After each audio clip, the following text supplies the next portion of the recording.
자, 그래서 마지막 레이어의 아웃풋 형태를 맞춰주고 그 아웃풋 레이어를 맞춘 다음에 그 레이어를 초기화하고 그다음에 데이터 가지고 있는 양에 따라서 그 마지막 레이어만 트레이닝 하거나 아니면 조금 더 열어놓고 트레이닝을 하거나 이제 선택을 하는 거죠. 그렇게 해서 트랜스퍼 러닝이라는 테크닉을 사용해서 하게 될 것이 오브젝트 디텍션이었고, 디텍션과 클래시피케이션의 차이는 로컬라이제이션이 있냐 없냐의 차이입니다. 클래시피케이션은 보통 오브젝트가 하나라는 가정을 가지고 그게 뭐냐라는 걸 디텍트하는 거고, 오브젝트 디텍션이라는 건 여러 개의 물체가 있는데 그게 다 어디에 있고 무엇인가, 클래시피케이션과 로컬라이제이션을 둘 다 하는데 여러 개의 물체에 대해서 하는 것을 오브젝트 디텍션 문제라고 합니다. 그러면 이제 로컬라이제이션을 해야 되니까 박스를 제대로 쳐줘야 되는데 어떤 박스를 어떻게 칠 거냐, 몇 개나 칠 거냐, 뭐 이런 이슈가 있었던 거죠. 예전엔 이미지 하나만 인풋으로 넣으면 됐는데 이제는 박스를 쳐서 박스를 CNN에다가 인풋으로 넣어야 되는 상황으로 바뀌었기 때문에, 그래서 무식한 방법, 슬라이딩 윈도우 방법이 있었습니다. 모든 위치에다가 모든 사이즈의 박스를 다 슬라이딩 시키면서 대보자. 그러면 뭐 몇 개가 나올지 가늠이 안 돼. 수만 개, 수십만 개의 박스가 나오겠죠. 그러면 CNN을 그렇게 많이 통과시키는 건 정말 비효율적이어서 보통 슬라이딩 윈도우 방식은 좀 더 간단한 머신러닝 기법과 연동해서 쓰였습니다. 딥러닝을 거기다 갖다 맞추기엔 너무 어려웠고요.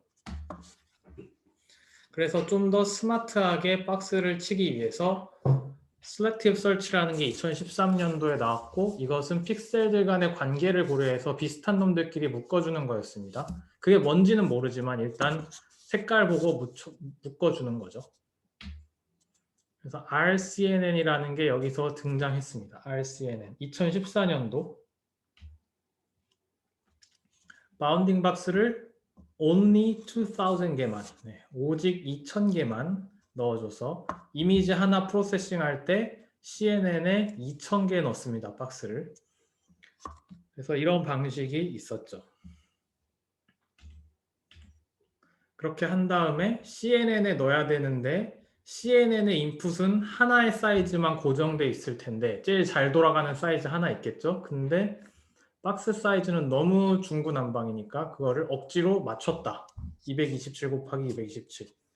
왜 227 곱하기 227이냐고 물으신다면 이분들이 사용했던 CNN이 알렉스넷이고 알렉스넷이 227 곱하기 227을 인풋으로 받도록 최적화되어 있기 때문에 그냥 그거에 맞춘 거예요. 다른 CNN을 썼으면 또 거기에 맞춰서 인풋 사이즈가 달라질 수도 있었을 겁니다. 그 다음에 이제 박스가 쳐졌고 박스가 찌그러졌고 그 찌그러진 박스를 CNN에 통과시켰더니 피처가 나왔어요. 피처가.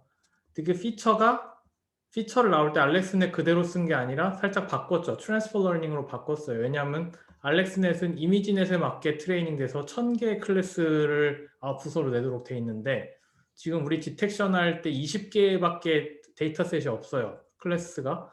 그래서 1000개짜리 아웃풋을 21개로 바꿨죠. 백그라운드까지 합쳐서. 그 다음에 트랜스퍼 러닝을 한 겁니다. 그렇게 해서 그 CNN에서 피처를 뽑았습니다. 하지만 아직 클래시피케이션은 안 했어요. 마지막 레이어는 통과를 안 시켰어요. 소프트맥스는 아예 없애버렸어요. 피처만 뽑았습니다. 그렇게 한 다음에 그 피처를 각각 20개의 SVM에다 넣습니다. 클래스별로 SVM을 트레이닝을 시킨 다음에 SVM마다 하나씩 똑같은 피처를 넣어 본 다음에 클래스별 점수를 구합니다. 스코어를 구해서. 그렇게 되면 어떻게 된다 그랬죠? 2000개의 박스에서 각각 20개의 스코어가 나오겠죠. 클래스별로. 그렇게 하면 클래스마다 2000개의 스코어가 있겠죠. 클래스마다 2000개의 스코어가 있으면 그걸 가지고 넘맥스 서프레션을 합니다. 그래서 특정 클래스에 대해서 가장 높은 친구, 스코어 가장 높은 친구를 뽑은 다음에 그 친구랑 겹치는 박스들은 다 날려버립니다. 그리고 나서 남은 애들 중에서 다시 맥스를 뽑은 다음에 그 친구랑 겹치는 박스는 다 날려버리고 그런 식으로 하다 보면 결국 가장 좋은 박스들만 각 클래스별로 남을 겁니다. 그게 RCNN이었고 단점이 있다 그랬죠. 단점은 CNN을 너무 많이 통과시켜야 된다 여전히. 그래서 박스 프로포저라는 단계를 CNN을 먼저 통과시킨 다음에 하자라는 뭐 얘기도 있어요. 그래서 순서를 뒤바꾸는 거죠. 피처를 뽑은 다음에 그 피처를 가지고 박스를 프로포저하자. 그럼 뭐 CNN을 한 번만 통과시켜도 되지 않겠냐. 뭐 그런 아이디어가 나오는데 그게 뭐 Fast RCNN 이런 게 그런 아이디어입니다. 그리고 더 빨라지고 그게 있는데 네, 나중에 한번 읽어보세요. 그 논문들을. Faster RCNN, Mask RCNN, 그 다음에 피처 피라미드 네트워크라고 또 되게 유명한 것도 있습니다. 2017년에 나온 건데 어쨌든 그게 투 스테이지 오브젝트 디텍터 계열입니다. 지금까지도 계속 살아있어요. 계속 썬더넷이라는 것도 있고 네, 뭐 하여튼 이것저것 되게 많습니다.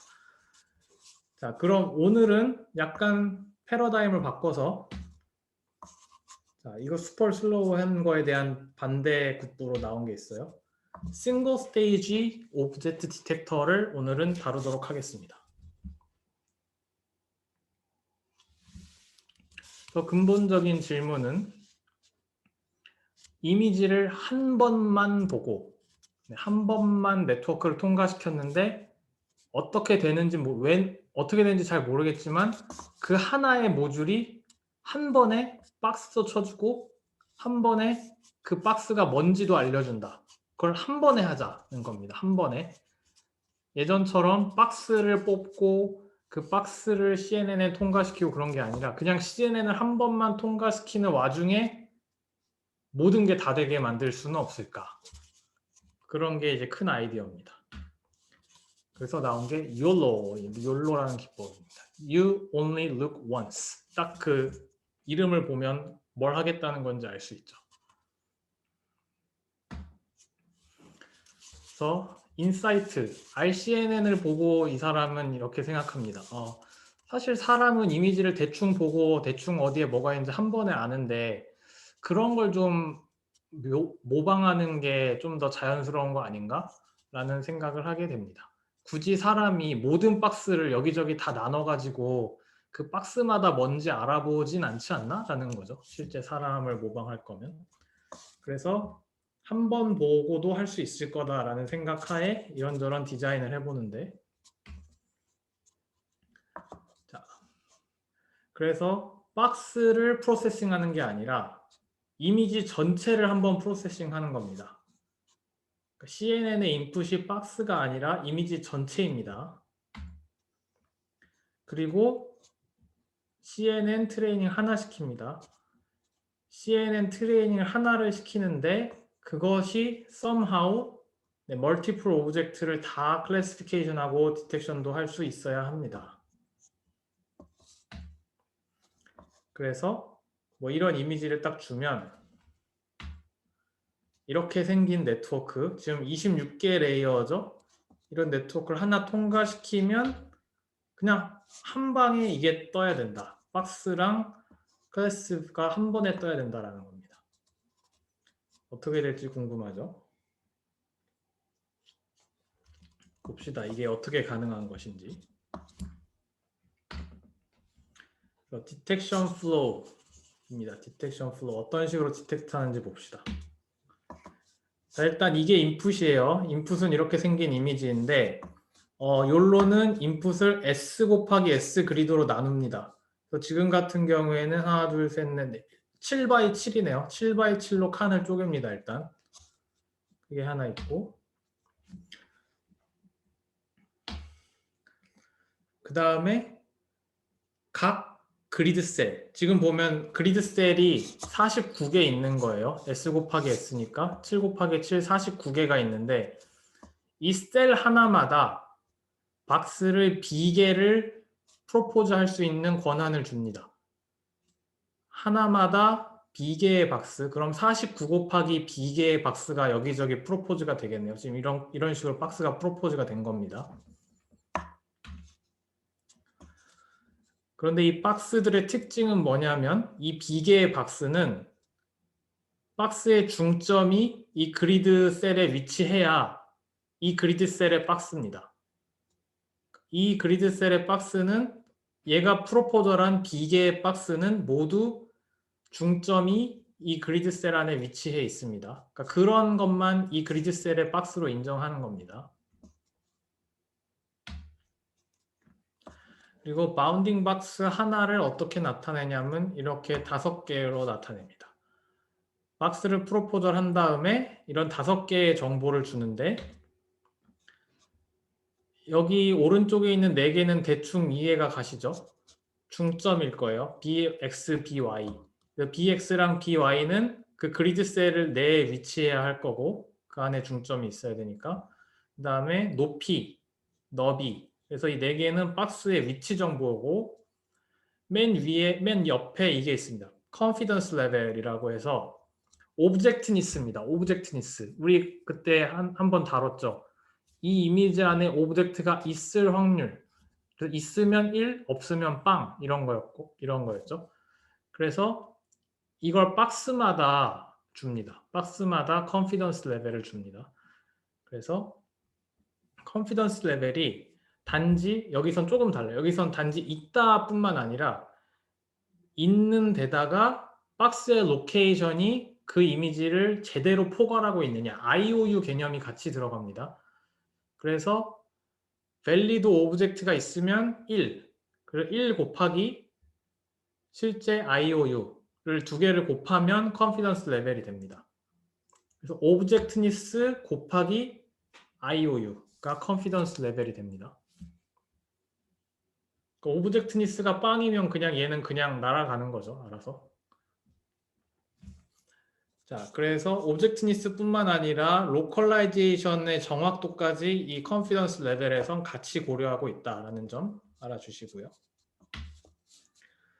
그와 동시에 박스가 막 프로포즈되고 컨피던스 레벨이 도출됨과 동시에 클래시피케이션도 해야 되잖아요. 이게 누군지. 아까는 이 클래스가 뭔지는 없었죠. 오브젝트가 있냐 없냐, 그리고 박스가 정확하냐 아니냐만 따졌지 얘가 개냐 고양이냐는 아직 따지지 않았습니다. 근데 개냐 고양이다도 동시에 따집니다. 어떻게 하냐면 자, C개의 클래스가 있으면요. 내가 C개의 클래스 중에 하나로 클래시피케이션을 하겠다. 그러면 각 셀에서 클래스 하나만 프로포즈 할 수 있습니다. 그러니까 박스는 각 셀당 B개를 프로포즈 할 수 있는데 그래도 클래스는 하나만 프로포즈 할 수 있습니다. 그런 제한을 둡니다. 그래서 소프트맥스처럼 각 클래스마다 probability를 줘서 계산을 하게 되는 것이죠. 그래서 지금 만약 large C개만큼 클래스가 있으면 C개의 확률을 이런 식으로 쫙 또 그 벡터로 나타내야 될 겁니다. 그래서 이게 다 합치면 1이 되게끔 소프트맥스처럼 해줘야 됩니다. 자, 그래서 각 셀이 B개의 박스를 프로포즈를 함과 동시에 클래스는 하나만 프로포즈 할 수 있습니다. 그런 제한을 겁니다. 그렇게 하면 이제 여기서 최종적으로 매트릭이 뭐가 나올 거 아니냐면요. 벡터가 하나 나올 텐데 벡터가 셀 하나당 몇 개가 나오냐면 5 곱하기 B, 그러니까 박스 개수에다가 박스 하나당 뭡니까? 5개의 엘리먼트가 있었잖아요. 오브젝트니스 그 컨피던스 레벨하고 박스 위치에 관련된 4개의 정보. 그래서 5개의 정보가 B개만큼 있고요. 플러스 클래스 개수 C가 있습니다. 그래서 probability가 C개 있고 네, 박스 관련된 정보 5개 이렇게 있습니다. 그래서 만약에 박스를 2개씩 프로포즈하고 클래스는 20개다. 그럼 이 그리드 셀 하나당 나오는 벡터는 30개 엔트리를 가지고 있습니다. 벡터 하나당. 이걸 가지고 이제 최종적으로 판별을 하는 것이죠. 뭐 이런 식으로 나온다는 거죠. 이게 박스 1에 대한 거, 박스 2에 대한 거. 그리고 20개의 클래스 소프트맥스 같은 probability. 이렇게 나온 게 셀 하나당 나오는 아웃풋입니다. 그럼 전체 이미지는 다 합치면 S 곱하기 S 곱하기 5 곱하기 B 플러스 C만큼의 벡터가 될 겁니다. 그렇죠?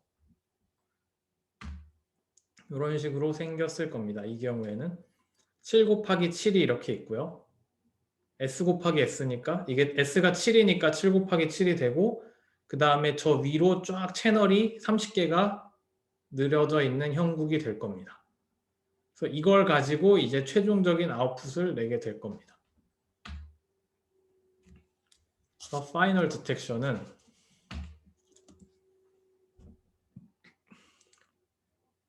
방금 이제 셀 49개에 대해서 각각 뭐 2개의 박스 뭐 이런 게 있었는데 컨피던스 레벨이 낮은 거 다 없애고요. 그러면 이제 남아있는 박스들은 어쨌든 뭔가는 포함하고 있겠죠. 그리고 그게 뭔지도 알고 있겠죠. 그 셀에 의해서. 그 다음에 또 non-max suppression 합니다. 그러니까 low confidence인 거 다 잘라내고 남은 박스들만 가지고 non-max suppression을 하게 됩니다. 그래서 원 오브젝트에 대해서 하나의 박스만 남기고 나머지는 다 날립니다. 그렇게 되면 디텍션이 끝납니다. 뭔 소리인지 잘 모르겠죠? 이런 게 어쨌든 하나의 네트워크를 통과하면서 다 이루어진다는 거예요. 근데 이게 컨셉이고 결론적으로는 그냥 딥뉴럴 네트워크를 이런 식으로 강제로 트레이닝하면 돼요. 어떻게 트레이닝 하는지 볼게요.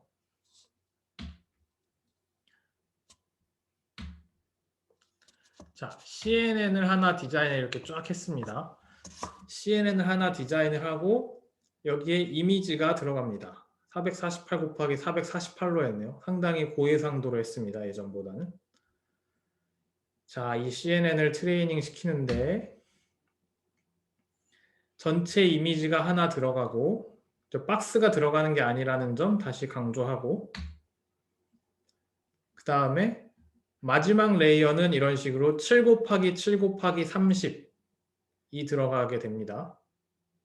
지금 이 가로가 이 수평이 지금 채널입니다.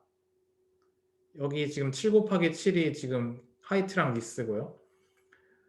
그래서 the last layer가 욜로와 관련된 모든 걸 할 거니까 그거에 맞춰서 얘네들을 억지로 트레이닝 해주면 됩니다. 어떻게 되는지는 저도 모르고 아무도 몰라요. 그렇죠? 근데 마지막을 이렇게 강제로 맞춰놓고 7 곱하기 7 곱하기 30으로 할 거다 라고 한 다음에 로스 펑션 제대로 설계하면 이 뒷부분, 앞부분이 알아서 다 트레이닝이 될 거예요. 그거에 맞춰서. 근데 이 와중에 이제 그냥 구조적으로 볼 것은 중간중간에 이제 바틀렉들을 다 넣어놨다. 인셉션에서 이제 영감을 얻어서 1 곱하기 1 뭐 이런 거 보이죠? 1 곱하기 1 이런 바틀렉 레이어들을 좀 넣어놓은 게 있고요. 근데 진짜 중요한 건 어쨌든 7 곱하기 7 곱하기 30이라는 아웃풋 사이즈가 왔고 이거에 맞춘 정답을 저희가 다 넣을 거예요. 7 곱하기 7 곱하기 30에 맞는 정답을 넣은 다음에 로스 펑션을 설계해서 얘가 정답이 맞게 나오게끔 강제로 계속 그레디언트 디센트를 돌리면 앞부분이 알아서 트레이닝이 되는 겁니다. 그리고 또 중요한 부분은 마지막에 이미지를 컨브 레이어로 줄였지만 마지막에 다 줄인 7 곱하기 7 상태에서는 한 번쯤 전체 컨텍스트를 보기 위해서 fully connected 레이어를 통과시켜 준다라는 부분도 한번 중요한 부분입니다. 왜냐하면 이때는 로컬하다고 보기에는 상당히 이미지가 줄어들었잖아요. 그래서 그걸 가지고 전체를 한번 보는 역할을 해줍니다.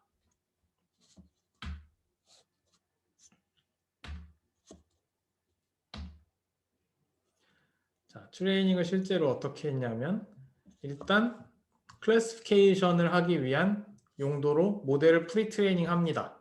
항상 이런 과정을 거의 모든 네트워크가 거칩니다. 디텍션 고려 안 하고 그냥 클래시피케이션 용도로 트레이닝을 합니다. 뭐 이미지넷에서 했겠죠 아마. 그렇게 한 다음에 처음 20개 레이어는 처음 20개 레이어를 이렇게 한 거죠. 이미지넷으로 트레이닝을 했다. 그렇게 한 다음에 디텍션 용도로 트랜스퍼 러닝을 한 겁니다. 20개 레이어를 했는데 그 뒤에 있던 소프트맥스, 뭐 풀리 커넥티드 레이어 그런 거 없앤 겁니다. 클래시피케이션용으로 디자인됐던 맨 마지막 레이어를 없애버리고 20개 레이어 그 앞에 것만 남겨놓습니다.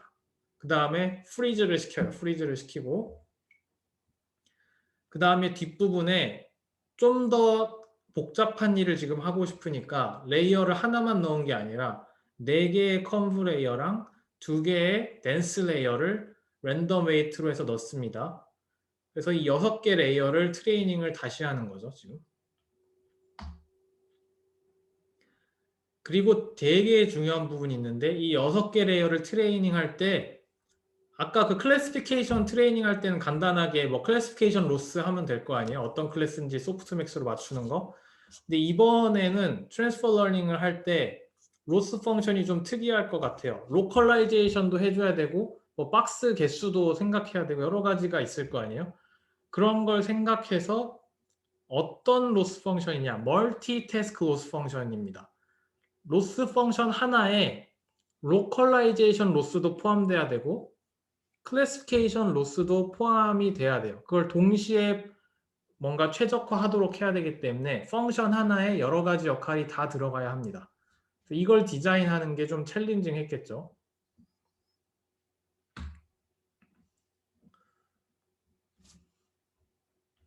아이고. 이렇게 한 다음에 only one box가 각 오브젝트마다 선택이 돼서 자, 지금 이제 로스 펑션이 설계가 됐는데 무엇에 대해서 로스를 재냐면 이 네트워크를 통과시킨 결과물이 있을 거 아니에요? 7 곱하기 7 곱하기 30 거기에서 넘맥스 서프레션을 거쳐서 각 오브젝트에서 제일 컨피던스가 높은 놈들 IOU가 높은 박스만 하나 남깁니다. 오브젝트별로. 그 다음에 그 박스에 대해서만 로스 펑션에 인풋을 먹여서 로스를 잽니다. 그러니까 지금 박스가 되게 많잖아요. 7 곱하기 7 곱하기 여기의 경우에 2개 그러면 이제 98개의 박스가 있는데 그걸 다 로스 펑션에 매겨서 로스를 측정하는 게 아니라 그 중에서 뭐 컨피던스 레벨이 낮은 놈들 다 없애고 걔네들은 로스를 높든 뭐 낮든 관심도 없어요. 걔네들은 어차피 최종 화면에 나올 애들이 아니기 때문에 최종 화면에 나올 가장 괜찮은 박스만 하나씩 선정을 해서 오브젝트당 걔만 실제 그라운드 트루스랑 비교해서 로스를 재고 그 로스를 최소화시키도록 CNN을 이 6개의 레이어를 트레이닝 하는 겁니다. 로스 펑션을 이제 디자인을 해봐야 될 겁니다. 로스 펑션을.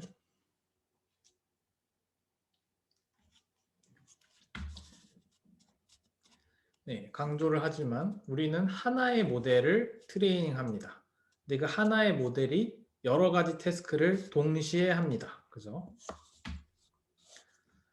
박스 프로포절도 하고 그 다음에 오브젝트가 있는지 없는지 그 박스에 있는지 없는지도 판별해 줘야 하고 그리고 그 박스에 있는 오브젝트 만약에 있다면 뭔지도 클래시피케이션도 해줘야 됩니다. CNN 하나가 이걸 다 해줘야 됩니다. 그럼 로스도 그걸 하도록 강제로 맞춰줘야 됩니다. 그래서 로스 펑션이 이 세 가지에 대한 에러를 다 포함하고 있어야 되죠. 로컬라이제이션, 컨피던스, 클래시피케이션 에러를 다 포함하고 있어야 돼서 로스 펑션이 어떻게 생겼냐면 이렇게 지저분하게 생겼습니다. 로스 펑션을 이렇게 디자인을 했습니다. 첫 번째 이 부분이 뭐 X 나오고 뭐 W 나오고 Y 나오고 하는 거 보니까 왠지 위치와 관련된 부분일 것 같죠. 로컬라이제이션 관련된 에러를 구하고 그 다음에 컨피던스, 오브젝트가 있냐 없냐 판별하는 것에서 실패했냐, 괜찮냐, 그거에 대한 에러를 구하고 그걸 더하는 거죠. 심플하게 더하는 걸로 설계했습니다. 멀티태스크 로스를.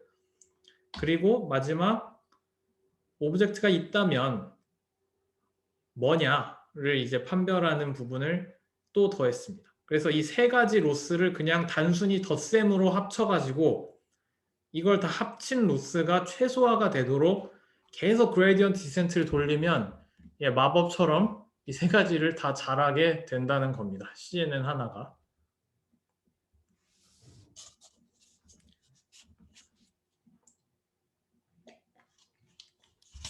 한 30초만 기다리겠습니다. 여러분들이 이 부분에 대해서 마음을 열도록. 그 다음에 다음 로스의 하나하나를 봅시다. 그 다음.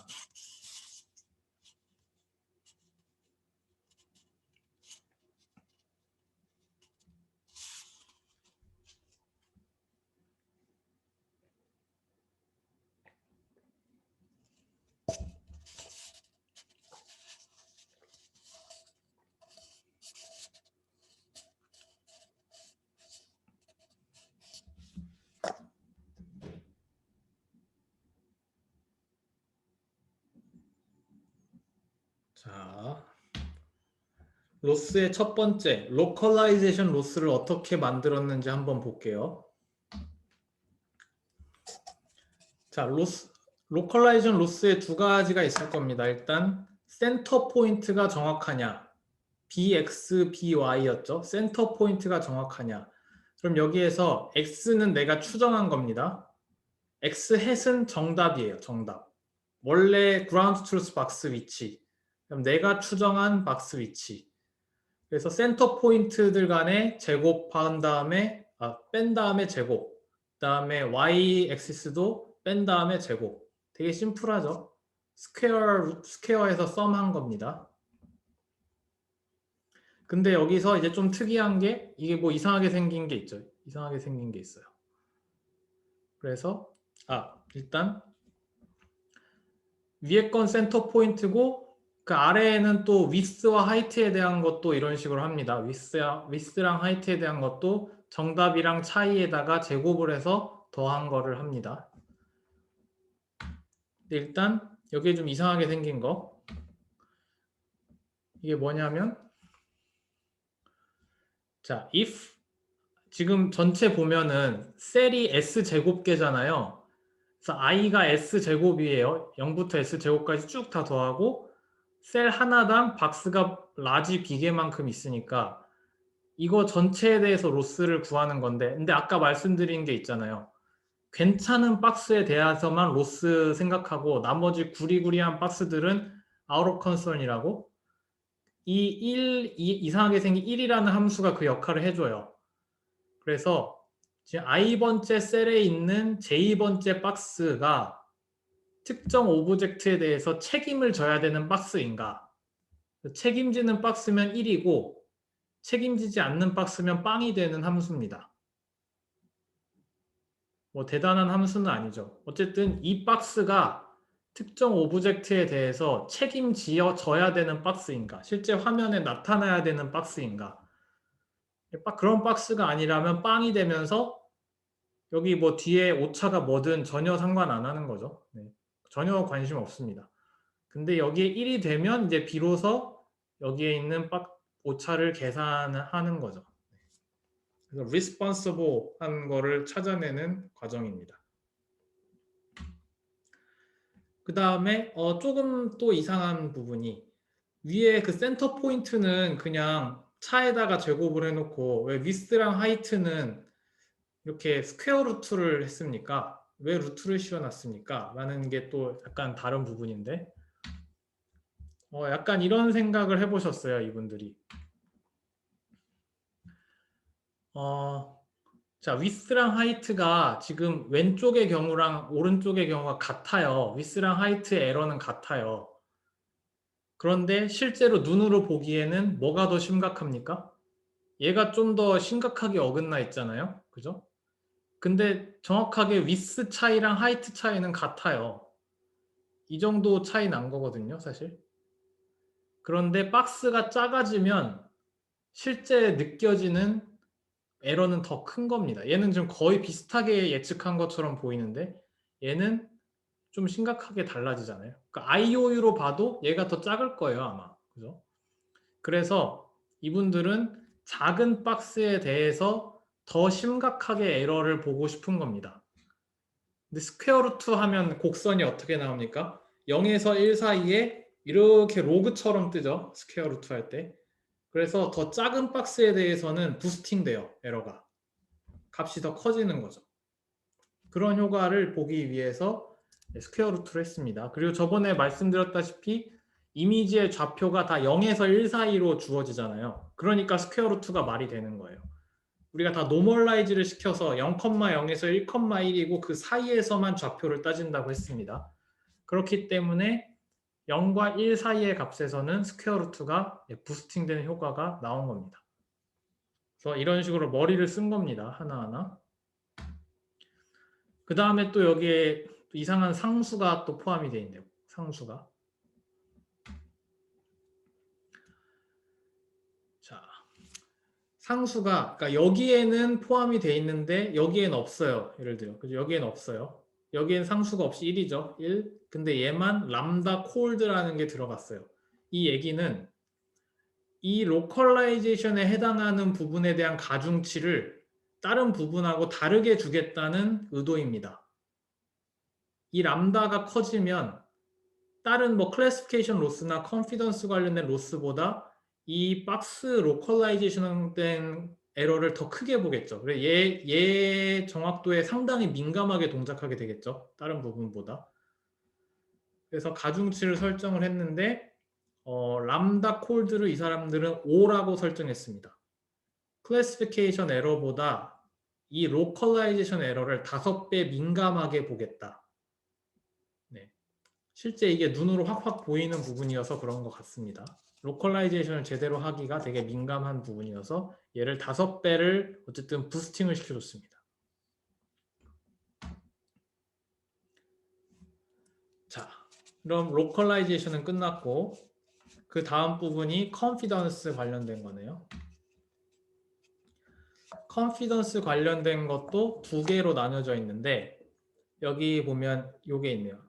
1. 오브젝트 ij 그러니까 어떤 오브젝트를 책임져야 되는 친구들 오브젝트가 있다고 생각하는 친구들 있죠. 그럼 얘네들한테는 오브젝트가 있어야 되는 거고 이 친구들에 대해서 로스를 따로 재고 그 다음에 오브젝트가 응당 없어야 되는 남은 박스들 이 노 오브젝트는요 이제 얘랑 거꾸로예요. 오브젝트가 없어야 되는 박스들에다 1을 주고 오브젝트가 있다고 치면 빵을 주는 겁니다. 그래서 뭔가 없다고 백그라운드에 해당하는 박스들에 대한 에러는 여기서 계산하고 실제 오브젝트가 있다고 보는 박스에 대해서는 여기서 에러를 계산합니다. 그런데 여기다 또 상수를 하나 달아놨어요. 그 얘기는 밸리드 오브젝트가 있는 쪽의 에러랑 백그라운드 쪽 오브젝트 에러랑 좀 더 차별화를 또 시키고 싶다는 겁니다. 가중치를.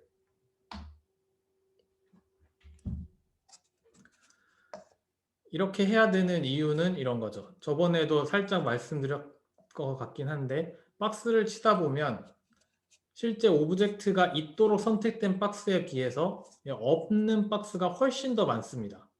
그래서 동일하게 에러를 주게 되면 한쪽으로 치우치게 됩니다.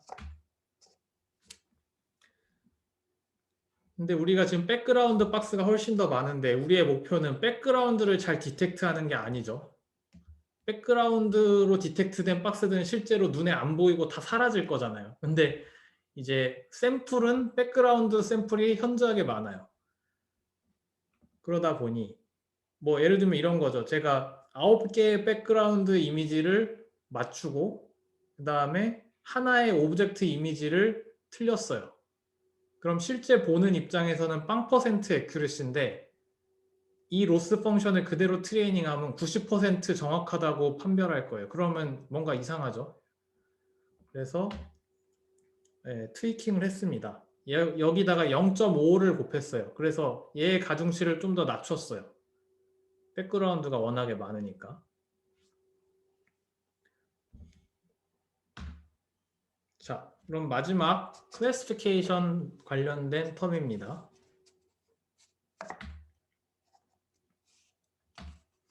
그냥 소프트맥스 하듯이 지금 시계의 확률들이 있을 겁니다.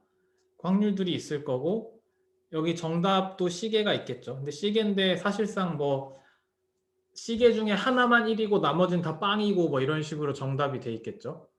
근데 어쨌든 전체에 대해서 각각 다 하나씩 하나씩 대조를 해서 제곱을 해가지고 더한다고 합니다. 그런데 여기에 이걸 넣어놨네요. 그래서 이거는 이제 박스에 대한 게 아니라 특정 셀마다 클래스를 하나씩 프로포즈를 하니까요. 이 셀이 오브젝트에 대해서 책임을 지는 셀일 경우에 이제 클래시피케이션을 이렇게 합니다. 그렇지 않을 경우에는 뭐 클래시피케이션 에러 보지도 않아요. 보지도 않습니다.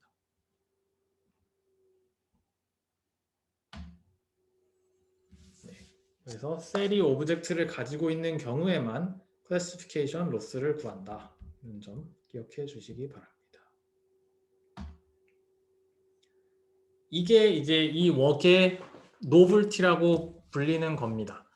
로스 펑션을 되게 복잡하게 로컬라이제이션에도 설계하고 컨피던스에도 설계하고 클래시피케이션에 설계한 다음에 서로 다른 가중치를 줘서 다 더해서 그 로스 펑션을 그레디언트 디센트로 트레이닝하면 이 7 곱하기 7 곱하기 30의 텐서가 적절하게 나오도록 CNN이 자동으로 트레이닝 된다는 겁니다.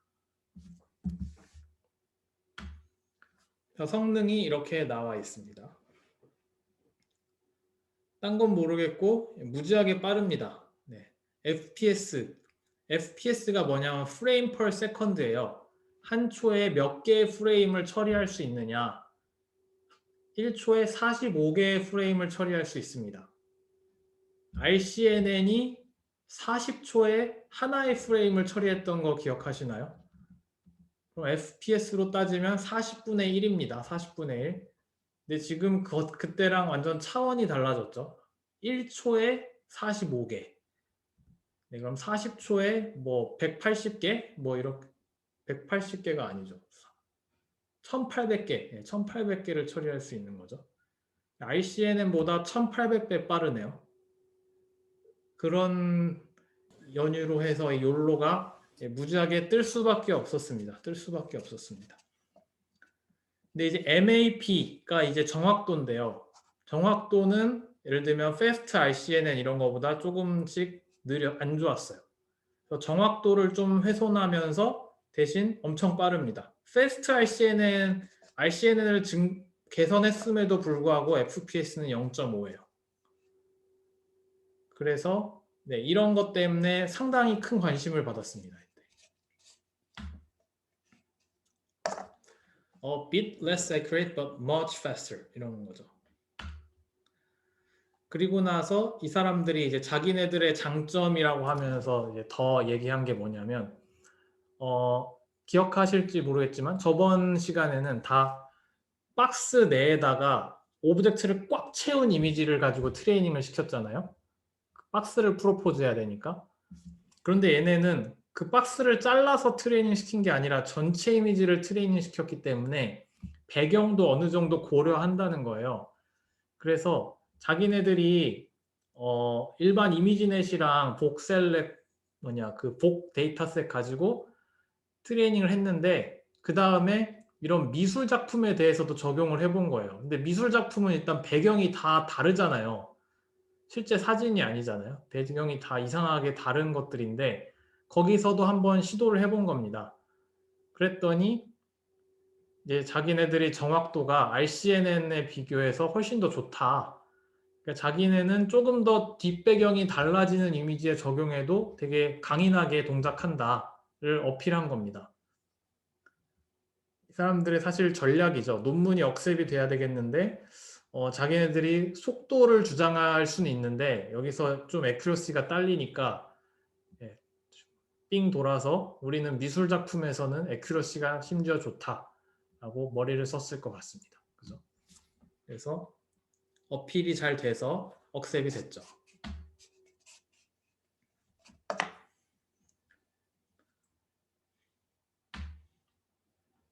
문제가 있겠죠.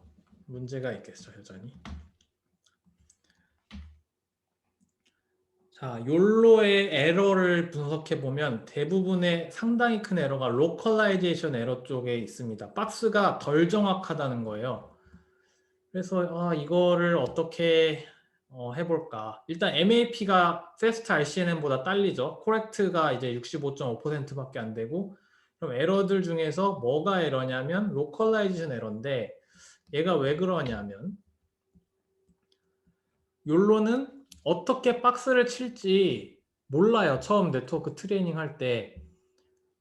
예를 들어 RCNN 같은 경우에는 셀렉티브 이미지 설치라는 걸 하기 때문에 픽셀 관계로 딱 어떤 박스가 쳐질지 알 수 있거든요. 비슷한 놈들끼리 묶어줄 텐데 지금 욜로는 한 번에 뭔지 모르지만 네트워크를 막 트레이닝을 시키면서 박스를 어떻게 칠지 네트워크가 배웁니다. 스스로. 데이터를 통해서 트랜스퍼 러닝 과정에서 배우는 거죠.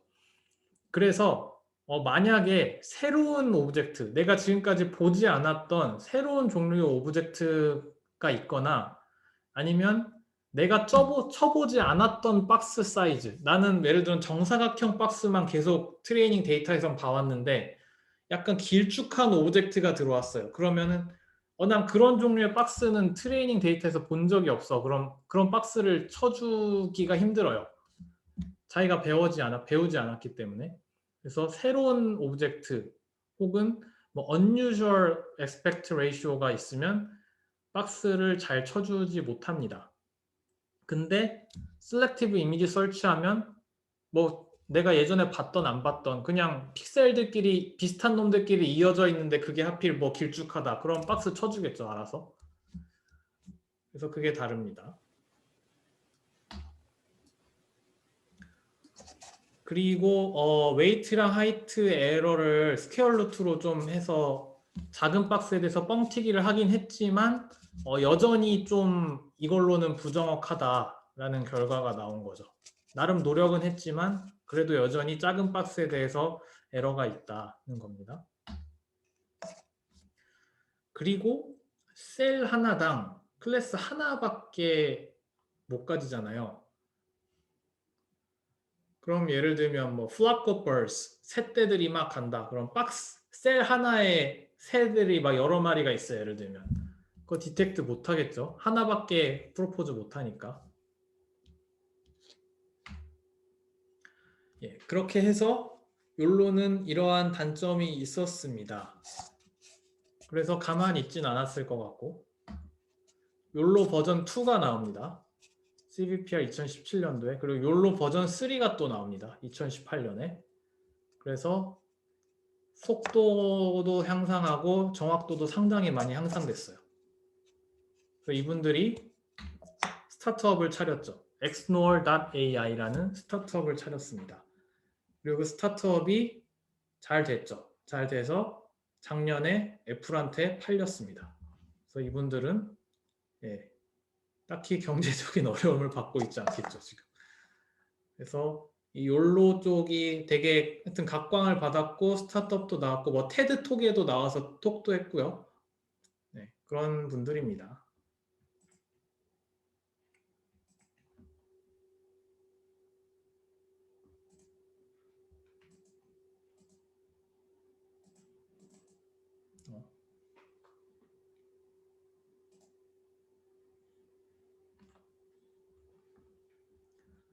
심심하니까 이거나 한번 보고.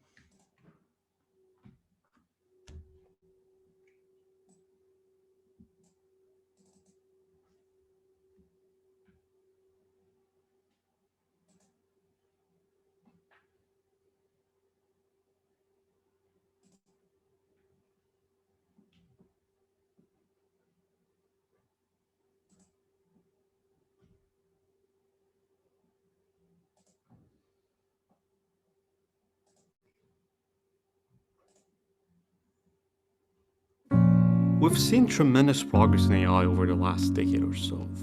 Phenomenal things have happened in this space.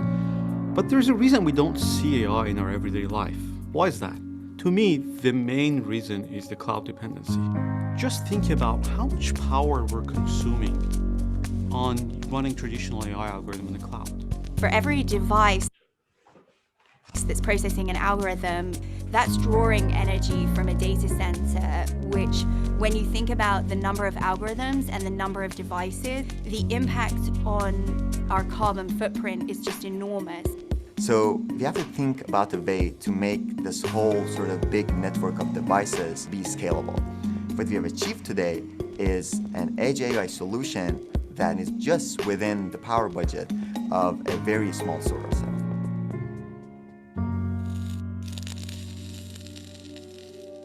A couple of years ago, we announced our $5 deep learning machine running a state-of-the-art AI algorithm on a $5 Raspberry Pi Zero at real time. This has been a big success for us. However, power remains one of the biggest concerns. Today, we're announcing this, a solar-powered AI device. It's always on, doesn't need to be charged. It's powered by a small solar cell. The way that enabled us to build such a very efficient hardware system is to co-design our machine learning model with our hardware solution. The machine learning team was working with the hardware engineering team to learn about what are the factors that are important to make a model runnable on an FPGA, and then we worked together to make this happen. Our camera is fully smart, does not necessarily need to send a video, but instead it would send the information that is contained in that image. For example, there are people in the image, it would classify the object, it can identify or detect the object in the image, and that's the important information. This opens a lot of applications for AI that previously no one could do. I remember when we first started to work on this problem, it seemed like such a pipe dream. Seeing this solution come to life is just been mind-blowing. Are we gonna just cut it and then let it go? Maybe. This is a fully functioning AI-enabled camera that we actually built. It does not have any battery on it. It's so light that you can hang it from a balloon. When you create a technology like solar-powered AI, we just don't even know where it's going to go. So while there are many applications that we can think of today, I think there are hundreds more unknown applications that really are going to change the future of how we interact with AI. I do believe that power-efficient, real-time, light AI solutions is the key to the success of AI in our near future. And solar-powered AI is a key milestone in that aspect.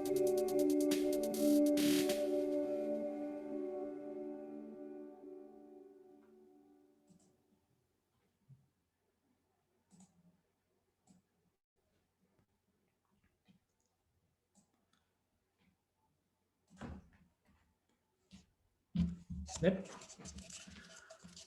그래서 이분들이 지금 톡을 보면 이런 방향이죠. 엣지 AI라고 제가 말씀을 드렸는데 예전에 앰비언트 AI 이런 식으로 더 빠르고 가벼운 네트워크를 계속 디자인하다 보니까 작은 칩에서도 돌아가는 정도에 이르렀다. 근데 이분들이 조금 더 같이 수고한 거는 하드웨어 테크놀로지도 같이 접목을 시켜서 뭐 솔라셀로 발전을 하고 그럼 그 발전된 되게 작은 양의 전력으로만으로도 이제 오브젝트 디텍션 모델을 돌릴 수 있는 수준에 이르렀다라고 이제 되게 열심히 자랑을 한 거예요. 그리고 얘가 얼마나 작고 가벼우면 뭐 이런 데도 붙고 뭐 헬륨 풍선에 달아도 위로 올라가고 뭐 그런 거를 이제 어필을 한 거죠. 어쨌든 이런 엣지 AI 쪽으로 했기 때문에 뭐 구글보다는 애플 같은 회사가 좀 더 관심이 있었겠죠. 스마트폰에 많이 만드니까. 그래서 이런 재밌는 웍들이 있어 왔습니다.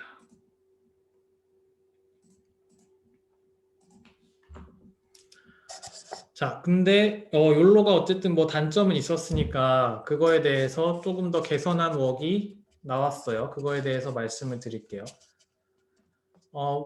요지는 이겁니다. 셀 하나당 오브젝트 하나밖에 디텍트 못했는데 이제 셀 하나당 오브젝트 여러 개를 디텍트하고 싶다. 그럼 어떻게 해야 됩니까? 라는 겁니다. 그래서 앵커 박스라는 컨셉이 나옵니다. 앵커 박스. 앵커 박스라 함은 원래 욜로에서는 셀 하나당 뭐 에러가 이런 식으로 나왔잖아요. 그래서 뭐 박스 하나, 그리고 박스 두 번째, 그다음에 박스 개수랑 상관없이 클래스가 1에서 n개까지 이런 식으로 있었잖아요. 그래서 이게 전체 로스 펑션을 좌지우지하는 벡터였습니다. 근데 이제 셀 하나당 멀티플 오브젝트를 하려면 지금 이거는 오브젝트 하나밖에 못 하잖아요. 클래스 펑션 하나밖에, 그 클래스 확률이 하나밖에 없어서. 그래서 그리드 셀이 프리디터민드 된 앵커 박스를 프로포즈하고 그 박스당 오브젝트를 하나씩 책임질 수 있게 해줍니다. 그럼 이런 식으로 만약 제가 앵커 박스를 두 개를 하나의 셀에서 프로포즈 한다면 여기에 박스 관련된 정보도 있지만 클래스 관련된 정보도 박스 안에 넣겠다는 겁니다. 여기도 지금 클래스 정보가 박스 안에 들어가 있는 겁니다. 그러니까 욜로는 박스에서는 오브젝트니스, 컨피던스 레벨만 넣고 클래시피케이션은 셀 단위에서 따로 계산했는데 지금 앵커 박스 컨셉으로 넘어오면서 박스 하나당 클래시피케이션이 다 들어가게 돼 있네요. 그죠? 이게 지금 주된 체인지입니다. 그리고 욜로에서는 박스를 그냥 네트워크에서 배웠죠. 네트워크 트레이닝 하는 도중에 어떤 식으로 칠지 배웠는데 일단 SSD라는 이 기법에서는 백지에서 배우는 게 아니라 일단 이 5개의 레이쇼를 주고 박스를 일단 쳐봅니다. 이제 가로 세로 비율이 1이면 정사각형이고 2면 뭐 가로로 2배, 그리고 3이면 가로가 3배, 그리고 2분의 1이면 이제 또 세로가 2배, 3분의 1이면 세로가 3배, 이렇게 해서 5개의 박스를 먼저 제공을 해주고 여기서부터 조금씩 파인 튜닝을 해나가는 어프로치를 취합니다. 그게 그냥 자신의 직관인 거예요. 대부분 이런 식의 비율을 가질 거다라는 가정을 하고 접근하는 거죠. 모든 오브젝트들이. 그리고 이제 레졸루션 문제가 있어요. 레졸루션 문제가 욜로의 경우에는 그리드를 한번 딱 픽스하면 이 S 곱하기 S라는 그리드의 레졸루션에 묶이잖아요. 그래서 셀 하나, 오브젝트 최대 지금 49개 디텍트 할 수 있는 상태가 된 거죠. 그리고 셀이 좀 더 크거나 작느냐에 따라서 셀이 너무 크면 작은 물체를 디텍트 해내기가 상당히 번거로울 수가 있고 셀이 너무 작으면 또 큰 물체를 디텍트하기가 번거로울 수 있거든요.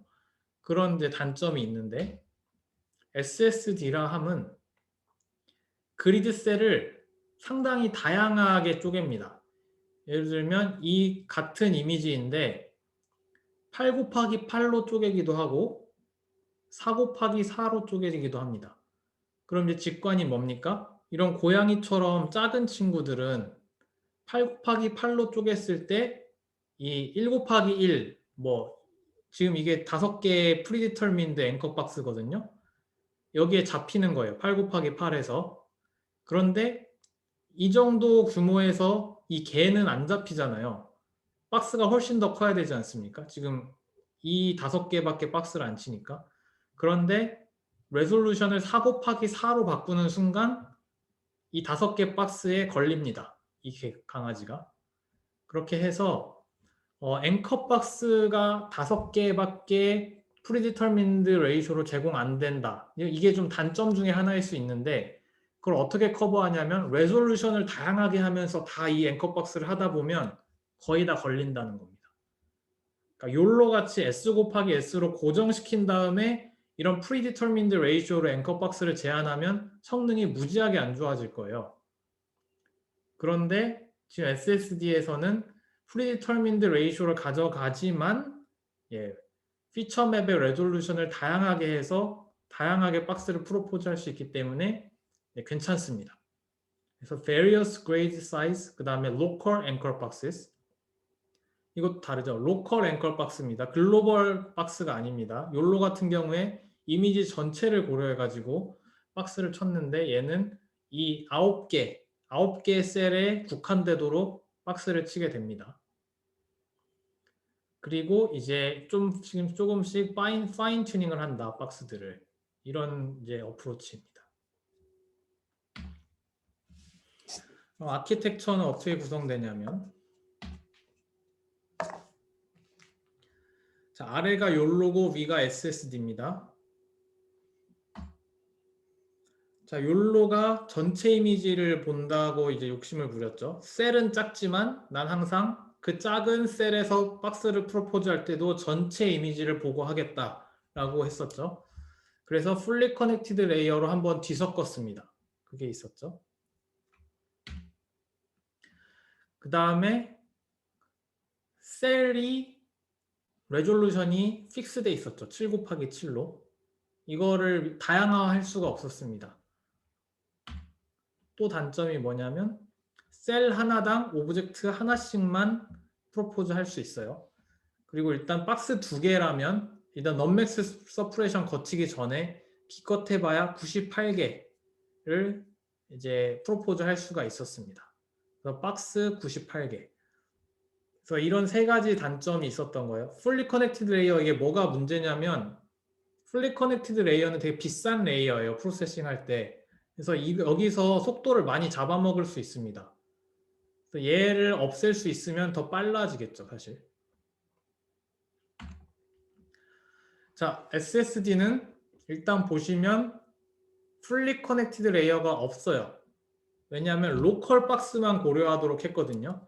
그래서 풀리 커넥티드 레이어로 전체를 뒤섞는 대신 어떻게 하냐면, 자, 지금 VGG라는 백본을 이제 통과시킨 다음에 이 부분이 디텍션 레이어인데 피처 레졸루션을 조금씩 줄인 겁니다. 조금씩 줄이면서 그때그때마다 로컬 앵커 박스를 계속 여기다 프로포즈를 하는 거예요. 처음에는 되게 세밀한 피처 맵에서 로컬 앵커 박스를 프로포즈 한 다음에 이제는 이미지를 줄여서 컨브레이어로 한번 줄여가지고 좀 더 작아진 상황에서 이제 레졸루션이 좀 더 작아졌겠죠. 거기서 또 박스를 프로포즈하고 또 줄여서 프로포즈하고 하지만 끝까지 글로벌한 컨텍스트를 다 보진 않고 로컬 컨텍스트에서만 박스를 프로포즈해요. 근데 점점점 이미지가 클 때도 프로포즈했고 작을 때도 프로포즈했기 때문에 나중에 글로벌도 고려하면서 로컬하게 세밀하게도 고려한 효과가 납니다.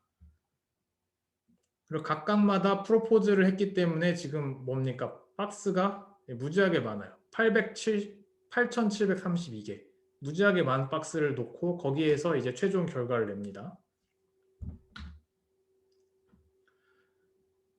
아까 했던 얘기인데, 네, 가장 이미지가 클 때는 파인 디테일, 아까처럼 작은 고양이를 잡아낼 때 유용한 부분이 이 부분이고, 되게 많이 줄인 다음에 막판에 이제 글로벌 컨텍스트를 자동으로 고려할 수 있습니다.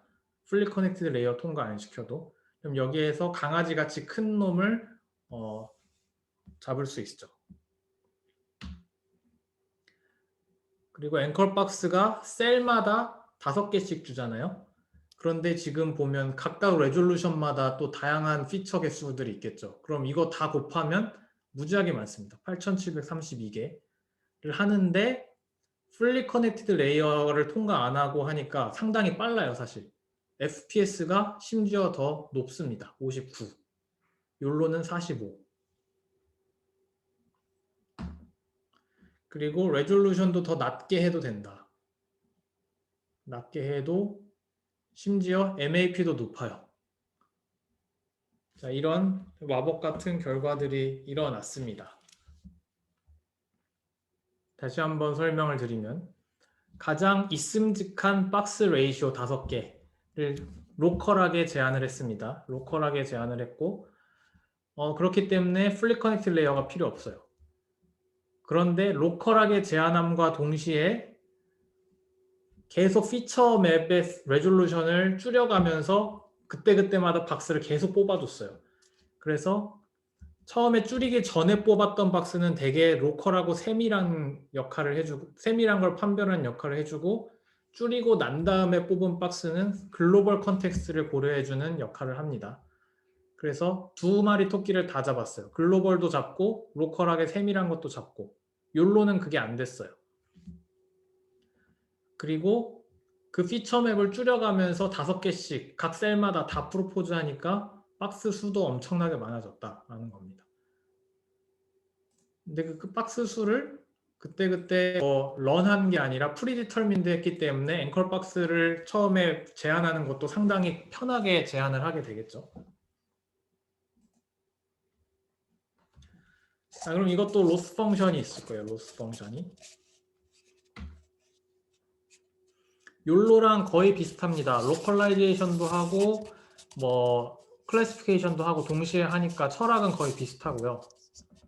근데 로컬라이제이션을 조금 다르게 해봤어요.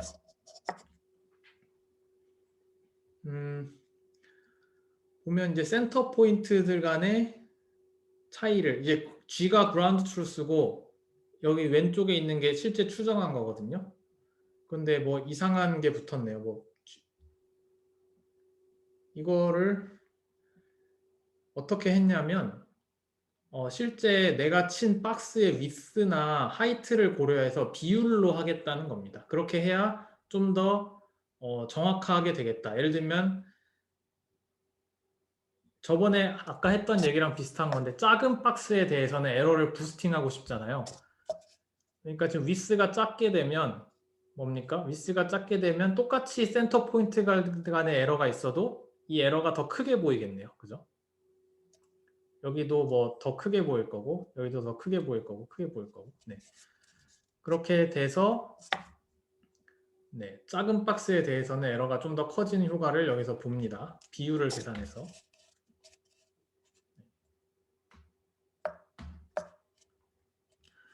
그리고 사이즈에 대해서 뭐 이런 식으로 또 합니다.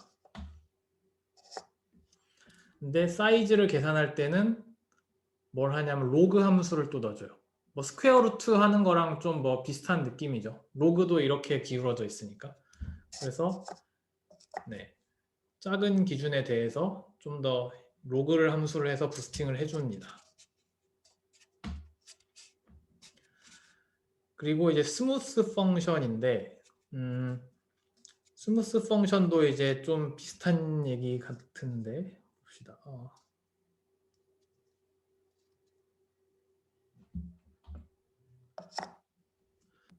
이거 같은 경우에는 원래는 x제곱으로 에러를 냈는데 나중에 가다 보면은 혹시 1보다 커지면 이제 에러가 이제 순식간에 폭발할 수가 있거든요. 제곱으로 하면 너무 커져서 사실 그 정도까지 크게 고려할 필요는 없는데 너무 오버해서 로스를 줄이려고 하다 보면 또 오버피팅이 되는 경우가 있으니까 1보다 큰 경우에는 오더를 2에서 1로 줄이는 어프로치를 택했습니다. 이분들은.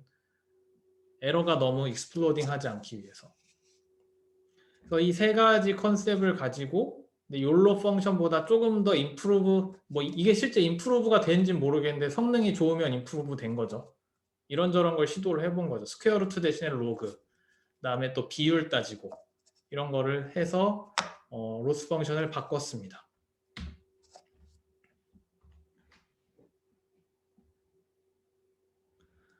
그렇게 한 다음에 아까 봤던 거 있죠. 컨피던스 로스랑 로컬라이제이션 로스를 섞어야 되잖아요. 근데 욜로에서는 이 부분 로컬라이제이션 로스의 가중치를 5로 뒀는데 지금 SSD에서는 5가 아니라 1로 뒀습니다. 이게 어떤 자신감이냐면 제 생각에는 처음부터 데이터로 배우는 게 아니라 괜찮은 앵커 박스들이 5개가 이미 제공이 되기 때문에 거기서 파인 튜닝하는 정도로는 이렇게 크게 가중치를 안 줘도 된다. 그게 더 괜찮다라는 제 생각에는 그런 직관이 있는 것 같습니다.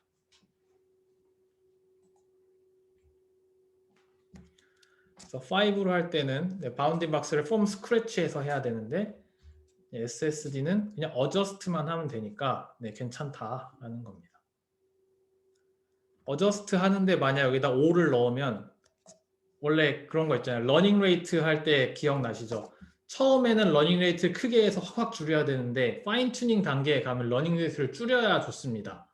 근데 지금 어저스트 단계는 파인 튜닝 단계인데 이렇게 가중치를 5로 크게 해버리면 오히려 이상해질 수도 있어요. 그래서 이 가중치를 1로 세팅하는 겁니다.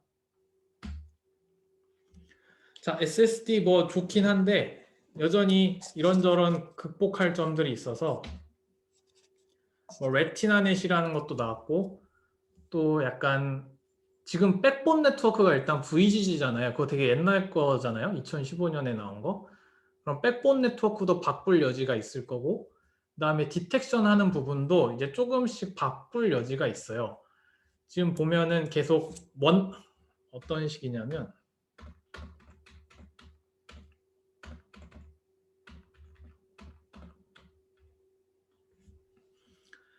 지금 보면 한 방향이잖아요. 계속 줄어들면서 클 때 프로포즈하고 조금 줄이고 조금 줄이고 조금 줄이고 이런 식인데 이 부분이 이제 디텍션 하는 부분인데 이 부분을 좀 바꾸기도 합니다. 예를 들면 여기서 원방향으로 쭉 가지 않고 여기까지 왔다가 이 정보를 뭐 다시 뒤에다 매겨요. 뒤에다 매긴 다음에 그러면은 갑자기 이 큰 레졸루션 쪽의 맵들이 좀 더 파워풀해져요. 글로벌 컨텍스트가 좀 더 들어가가지고 그래서 원방향으로 쭉쭉쭉 가는 게 아니라 얘를 다시 뒤로 먹여주는 식의 네트워크 형태도 제한이 됩니다. 그러면은 좀 더 성능이 나아지고 뭐 이런 얘기들이 있어요.